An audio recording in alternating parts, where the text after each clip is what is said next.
एकदम डायरेक्ट बोलूं, दिल से बोलूं, हिल गया दिमाग आजकल। मेरी एक पिक्चर बन रही है टॉयलेट एक प्रेम कथा। उसकी रिसर्च में कुछ ऐसी बातें निकली हैं कि आप लोगों का भी दिमाग हिल जाएगा। एक बार को मैंने सोचा कि आपसे यहाँ ये बातें शेयर करूं या नहीं, क्योंकि कई लोग की आदत होती है ये बोलने की, देखो भैया पब्लिसिटी कर रहा है अपनी फिल्म की। तो भाई आप एकदम बिल्कुल सही सोच रहे हो। मैं तो पिक्चर बना ही रहा हूं इसलिए कि इस टॉपिक की जितनी पब्लिसिटी करो उतना अच्छा है, और आप लोगों से भी दरखास्त करूंगा आप भी करिए। तो फिर मैं क्यों सोचूं कि लोग क्या सोचेंगे। सोच एक ऐसी चीज है जिसपे वैसे भी किसी का जोर नहीं, और एकदम उसी तरह जैसे शौच पे किसी का जोर नहीं।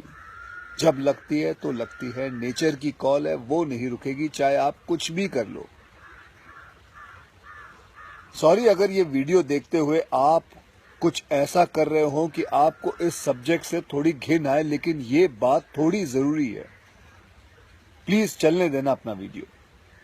आप इमेजिन करो कि हमारी कंट्री जो सुपर पावर कंट्री है उसमें आधी से ज्यादा जनता, स्पेशली लेडीज, उस वक्त टॉयलेट नहीं जा सकती जब उनकी बॉडी में प्रेशर बना होता है, क्योंकि उनके घर में टॉयलेट है ही नहीं।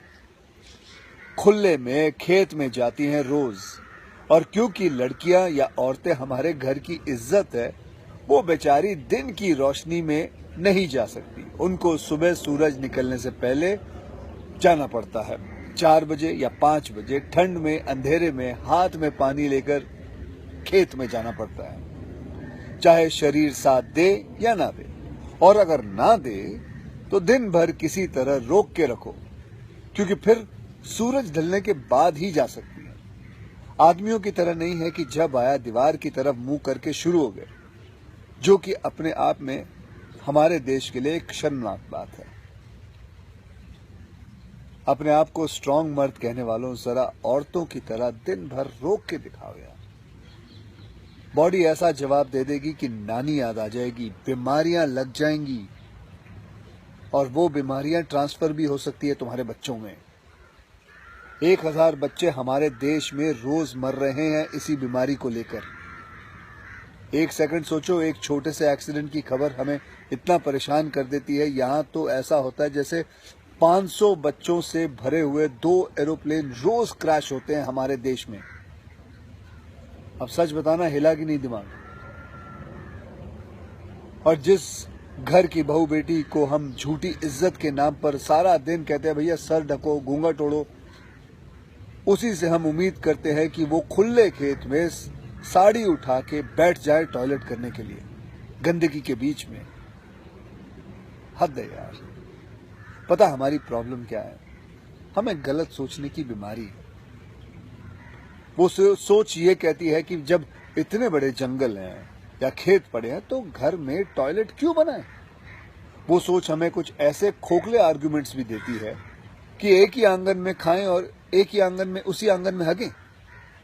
ये तो हमारी परंपरा में बिल्कुल नहीं है यार। बाहर में गई तुम्हारी परंपरा, तेल लेने गई ये परंपरा। 54% लोग हमारे इस देश में आज भी ऐसा है जिसके घर में टॉयलेट है ही नहीं। नंबर 1 है इंडिया इस शर्मनाक लिस्ट में। मुझे ये लॉजिक समझाओ, जब घर में किचन जरूरी है, बेडरूम जरूरी है, तो टॉयलेट कैसे जरूरी नहीं हो सकता।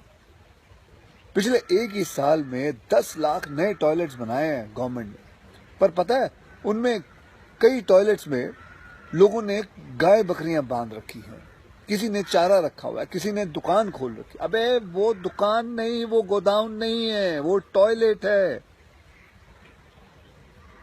और वो तो चलो गवर्नमेंट ने बनाए हैं, लेकिन हम हर चीज करने के लिए सरकार की वेट क्यों करते हैं यार, कि भैया हमारा काम नहीं है, ये सरकार का काम है, सरकार बनाएगी लोगों के लिए टॉयलेट्स। एक बात बताओ, ये जो इतना मंदिर, मस्जिद, गुरुद्वारे, चर्च में आप लोग दान देते हैं ताकि दुआएं मिले, उसका 10% देके किसी गरीब का टॉयलेट बनवा दो यार।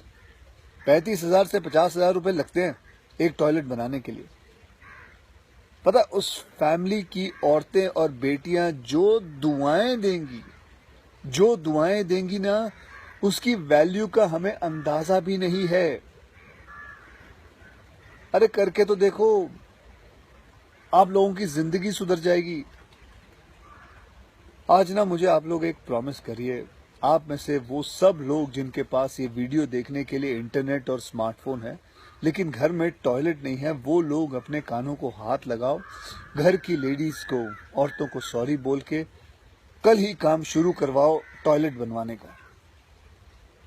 और वो लोग जिनके पास टॉयलेट है लेकिन वो फ्लश नहीं करते, भूल जाते हैं फ्लश करना, अपने कानों को जरा जोर से खींचो और अपने बाथरूम के दरवाजे के पीछे एक नोट चिपकाओ कि जब बाहर निकलोगे तो फ्लश करके निकलोगे और अच्छी तरह हाथ धो के निकलोगे।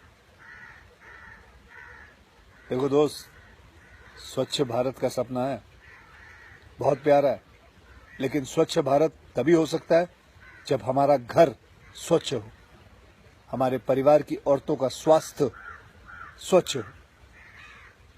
जाओ अपनी सोच और शौच दोनों सही करो please. Till next time, love you, जय हिंद।